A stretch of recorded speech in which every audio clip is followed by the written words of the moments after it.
Hi friends, welcome to my channel Sairam competitive exams. ఇంకా channel ఎవరైనా subscribe చేసుకుంటే subscribe చేసుకోండి, లైక్ చేయండి, షేర్ చేయండి. డిఎస్సిలో వివాహిత మహిళలు సర్టిఫికేట్లో ఉన్న ఇంటి పేరే నమోదు చేయాలి. ఎన్ని పోస్టులకైనా ఒకే దరఖాస్తులో సమర్పించవచ్చు. మెగా డిఎస్సి దరఖాస్తులో వివాహిత మహిళా అభ్యర్థులు తమ సర్టిఫికేట్లో ఉన్న ఇంటి పేరుని నమోదు చేయాలని పాఠశాల విద్యా డైరెక్టర్ తెలిపారు. ఒకే దరఖాస్తులోనే తమ అర్హతలను అనుసరించి ఎన్ని పోస్టులకైనా దరఖాస్తు చేసుకోవచ్చు. ఒకే పోస్టుకు ఒక జిల్లాలో స్థానికులుగా, మరో జిల్లాలో స్థానికేతరులుగా దరఖాస్తు చేసుకోవడానికి వీలు లేదు. ఒక పోస్టుకు ఒక జిల్లాలో మాత్రమే దరఖాస్తు చేసుకోవాలి. దరఖాస్తులో 1-2 విభాగాల్లో ఈ వివరాలు ఎన్నిసార్లైనా సవరించుకోవచ్చు. ఫీజు చెల్లించి దరఖాస్తు సమర్పించిన తర్వాత సవరణలకు అవకాశం ఉండదు. టెట్ మార్కుల వివరాలు వెబ్సైట్లో అందుబాటులో ఉంచుతామని డైరెక్టర్ తెలిపారు. డిఎస్సికి 2 రోజుల్లోనే 22,000కు పైగా దరఖాస్తులు వచ్చాయి. ఈసారి అన్ని పోస్టులు కలిపి 6 లక్షల వరకు దరఖాస్తులు వస్తాయని అంచనా.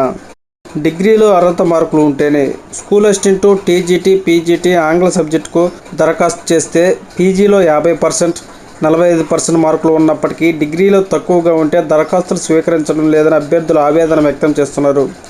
స్కూల్ అసిస్టెంట్ ఆంగ్ల భాషా సబ్జెక్టుకు సంబంధించి గ్రాడ్యుయేషన్ లేదా పోస్ట్ గ్రాడ్యుయేషన్లో 50%, ఎస్సీ, ఎస్టీ, బీసీ దివ్యాంగులకు 45% మార్కులు ఉండాలని నిబంధన పెట్టారు. కానీ దరఖాస్తు చేసే సమయంలో డిగ్రీలో 50%, 45% మార్కులు ఉంటేనే సాఫ్ట్వేర్ దరఖాస్తులను స్వీకరిస్తుంది. పీజీలో 50%, 45% మార్కులున్న దరఖాస్తు చేసేందుకు వీలు లేకుండా పోతుందని అభ్యర్థులు పేర్కొన్నారు. 24 నుంచి డిఎస్సి బీసీ అభ్యర్థులకు ఆన్లైన్ శిక్షణ. డిఎస్సికి దరఖాస్తు చేసుకున్న బీసీ అభ్యర్థులకు ఈ నెల 24 నుంచి ఆన్లైన్ ద్వారా ఉచిత శిక్షణ ప్రారంభిస్తున్నట్టు బీసీ సంక్షేమ మంత్రి తెలిపారు. సోమవారం సత్యసాయి జిల్లా సోమదేంపల్లిలో డిఎస్సి అభ్యర్థులతో కలిసి సీఎం చంద్రబాబు చిత్రపటానికి క్షీరాభిషేకం చేసి కృతజ్ఞతలు తెలిపారు.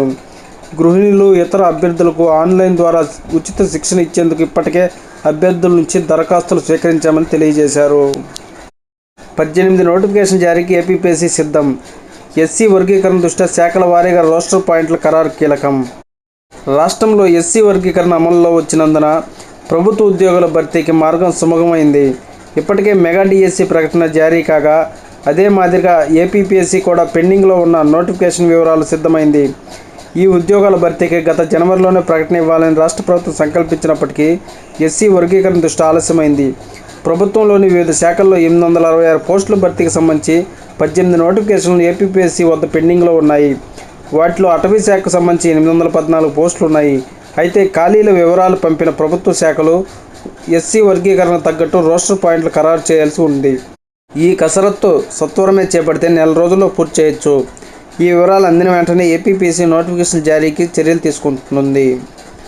శాఖల వారీగా భర్తీ చేయని ఉద్యోగాలు: అటవీ శాఖలో section officer 100, beat officer and assistant officer 691, draughtsmen grade 2 technical assistant 13, తన్నేదార్ 10, agriculture officer వ్యవసాయ శాఖలో 10, ఎగ్జిక్యూటివ్ ఆఫీసర్ దేవాదాయ శాఖలో 7, జిల్లా సైనిక అధికారి 7, గ్రంథపాలకుడు ఇంటర్ విద్యలో 2, హార్టికల్చర్ ఆఫీసర్ ఉద్యాన శాఖలో 2, అసిస్టెంట్ ఇన్స్పెక్టర్ ముత్తి శాఖలో 3, టెక్నికల్ అసిస్టెంట్ భూగర్భ నీటిపారుదల శాఖలో 4, junior account officer category 2, senior account category 3, junior account category 4 మున్సిపల్లో 11, assistant motor vehicle inspector 1, junior assistant typist 1.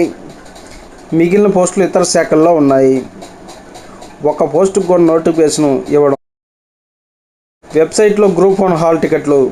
వచ్చే నెలలో గ్రూప్ 1 ప్రధాన పరీక్షలు రాయనున్న అభ్యర్థుల హాల్ టికెట్ని వెబ్సైట్లో పెట్టినట్టు ఏపీపీఎస్సీ కార్యదర్శి సోమవారం ఒక ప్రకటనలో తెలిపారు. మొత్తం 7 పరీక్షలను ఎంపిక చేసిన 4 జిల్లాల్లో మే 3 నుంచి 9వ తేదీ వరకు నిర్వహించనున్నారు.